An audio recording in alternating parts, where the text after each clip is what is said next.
31 जनवरी 2013 आखिरी बार उसे जिंदा देखा गया था। ये है सीसिल होटल का वो सीसीटीवी फुटेज जो रातों रात वायरल हो गई थी।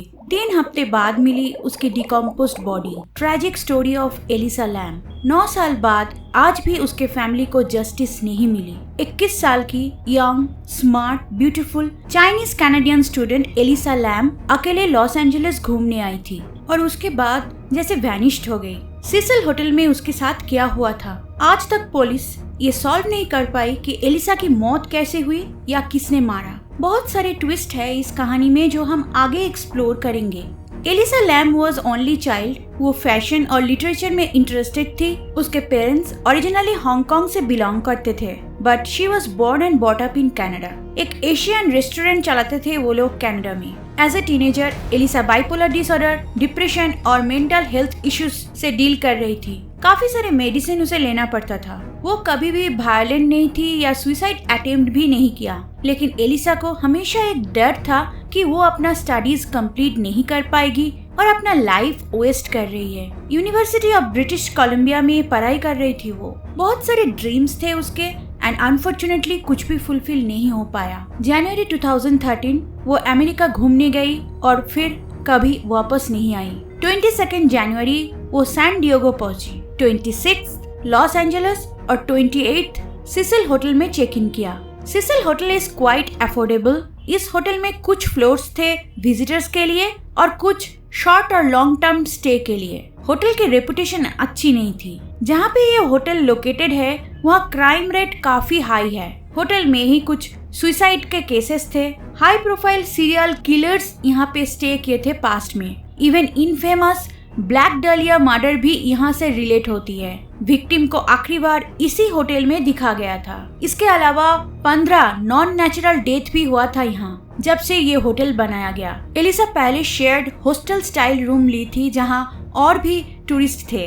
2 दिन बाद जब उसके रूममेट्स ने उसके ऑड बिहेवियर के बारे में कंप्लेन की, तब होटल मैनेजर ने एलिसा को एक प्राइवेट रूम में शिफ्ट कर दिया। 1 फरवरी एलिसा होटल से चेकआउट करने वाली थी, लेकिन उसने नहीं किया। होटल में कुछ हॉरिबल हुआ था उसके साथ। क्या हुआ था वो आज भी अननोन है। एलिसा के पेरेंट्स नर्वस थे उसके अकेले ट्रिप को लेके। उसकी मेंटल हेल्थ भी एक रीजन था। तो हॉलिडे पे जाने से पहले उसके पेरेंट्स ने उसके साथ एक डील किया कि वो डेली उनको कॉल करके अपडेट्स देती रहेगी। जनवरी 31 तक उसने डेली कॉल भी किया, लेकिन इसके बाद एकदम साइलेंट। 1 फरवरी उसके पेरेंट्स लॉस एंजलिस आके उसकी मिसिंग कंप्लेंट फाइल की। पुलिस ने इमीडिएटली इन्वेस्टिगेशन शुरू की। होटल के सारे स्टाफ से पूछताछ किया गया। सारे रूम सर्च किए, लेकिन वो नहीं मिली। होटल स्टाफ्स के मुताबिक वो एक नॉर्मल गेस्ट जैसा ही बिहेव कर रही थी। वैनिश होने से पहले एलिसा एक नियर बाई बुक स्टोर पे गई थी।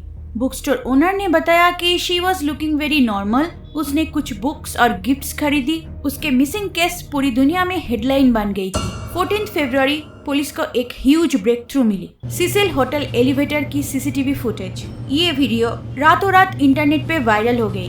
किसी को फुटेज देख के समझ ही नहीं आया कि एलिसा एलिवेटर के अंदर कर क्या रही थी। फुटेज में देखा गया एलिसा एलिवेटर के अंदर जाके सारे बटन्स प्रेस किया, फिर कॉर्नर में छुप गई, फिर बाहर हॉल में झांकने लगी जैसे कि वो किसी को ढूंढ रही थी। फिर वो एलिवेटर से बाहर चली गई। हाथों से कुछ अजीब इशारा करने लगी। क्या वो किसी से छुप रही थी? एलिवेटर डोर बंद क्यों नहीं हुआ? क्या कोई आदमी बाहर था जो सीसीटीवी में नहीं दिखा, या फिर एलिवेटर काम नहीं कर रही थी? क्या उसे बाइपोलर अटैक हुआ था? क्या वो उस दिन मेडिसिन लेना भूल गई थी? क्या वो किसी से भाग रही थी? 19 फरवरी होटल के गेस्ट ने कंप्लेन किया पानी से एक स्ट्रेंज स्मेल आ रही है। वाटर प्रेशर लो था और अजीब सा टेस्ट। एक गेस्ट ने बताया पानी का कलर भी ब्लैकिश था, फिर क्लियर हुआ। होटल वर्कर्स छत पे वाटर टैंक्स चेक किए। वाटर टैंक के अंदर मिला एलिसा लैम की नेकेड बॉडी। 21 फरवरी पहला रिपोर्ट आया कि एलिसा की मौत डूबने की वजह से हुई, जो एक एक्सीडेंट था। ये केस काफी चर्चे में आ गए। लोगों ने ये बिलीव नहीं किया कि एलिसा बाई एक्सीडेंट उस वाटर टैंक में चली गई। First of all Cecil hotel guest को होटल की रूफटॉप का एक्सेस ही नहीं होता है। रूफटॉप डोर का चाबी होटल स्टाफ के पास है। टैंक का हाइट कुछ 10 फीट था तो उसमें जाने के लिए लैडर की जरूरत होगी जो आसपास नहीं था। किसी भी तरह से अगर उसने लैडर के बिना टैंक के ऊपर चढ़ भी गई तो उसने उस टैंक का लीड कैसे खोला होगा। लीड काफी हेवी था।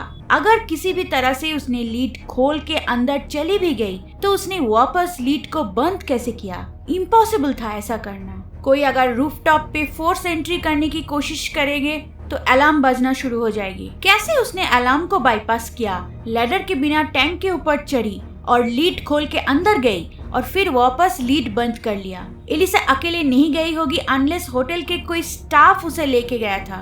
अगर ऐसा हुआ था तो एक्सीडेंटली नहीं डूबी थी वो।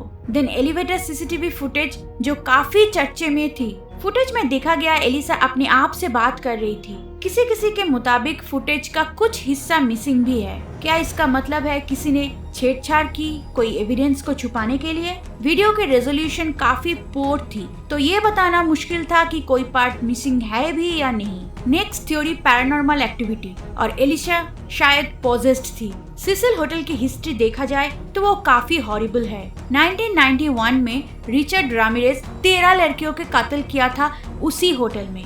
1991 जैक अंटरवेगर वहां से अरेस्ट हुआ था एज अ सस्पेक्टेड किलर। कुछ गेस्ट ने भी सुसाइड किया था होटल के रूम के अंदर, लेकिन इनमें से कोई भी इंसिडेंट एलिसा के मर्डर के साथ लिंक नहीं हो पा रही थी। नेक्स्ट थ्योरी, एलिसा को किसी ने होटल तक फॉलो किया, फिर उसका मर्डर करके बॉडी डिस्पोज कर दिया वाटर टैंक में। मर्डर थ्योरी के अगेंस्ट में भी ये बोला गया एलिसा के बॉडी पे कोई इंजरी नहीं थी, उसका कोई चीज मिसिंग नहीं है, मतलब रॉबरी अटेम्प्ट भी नहीं हुआ। होटल के दूसरे सीसीटीवी फुटेज से पुलिस ने कंफर्म किया उस दिन एलिसा के साथ और कोई नहीं था। एलिसा का किसी और से कोई फाइट भी नहीं हुई। जून 2013 एलिसा के फुल टॉक्सिकोलॉजी रिपोर्ट रिलीज हुई जिसमें ये मेंशन था कि उसके बॉडी में कोई ड्रग नहीं मिली एक्सेप्ट द प्रिस्क्राइब्ड वंस। और भी लिखा था उसकी डेथ एक एक्सीडेंट है। अगर उसने सुसाइड नहीं किया था और उसकी मर्डर भी नहीं हुआ, फिर सवाल है कि कैसे उसने वो ह्यूज वाटर टैंक के ऊपर चढ़ी। टैंक का लीड भी काफी हेवी था। इवन लीड अगर ओपन भी था तब भी टैंक के ऊपर तक चढ़ना वाज एक्सट्रीमली हार्ड। और एक कोइंसिडेंट 2005 में रिलीज हुई थी हॉरर फिल्म डार्क वाटर, जिसमें दिखाया गया था एक मदर और डॉटर एक अपार्टमेंट में शिफ्ट हुई थी जहां discoloured water and dysfunctional lift relate हुआ था रूफटॉप वाटर टैंक से, जहां एक लड़की की डेड बॉडी मिली जो 1 साल पहले मिसिंग हुई थी। क्या एलिसा ने ये मूवी देखी थी या फिर जिसने उसे रूफटॉप पे लेके गया था उसने इस मूवी को रिक्रिएट किया? ऑटोप्सी रिपोर्ट में मेंशन था कि एलिसा की बॉडी से एंटी डिप्रेशन मेडिसिन के ट्रेसेस मिली, लेकिन एंजाइटी कंट्रोल और मूड स्टेबलाइजर मेडिसिन मिसिंग थी। इसका मतलब है एलिसा लास्ट 1 या 2 दिन वो मेडिसिन नहीं लिया। बाइपोलर डिसऑर्डर पेशेंट्स अगर ये मेडिसिन नहीं लेते हैं तो इसका अंजाम काफी सीरियस हो सकता है। लोग चीजें हेलुसिनेट करते हैं और उसके हिसाब से ड्रास्टिक स्टेप्स भी लेते हैं। सीसीटीवी फुटेज में दिखाई दे रहा है एलिसा अपना हाथ मूव कर रही थी जहां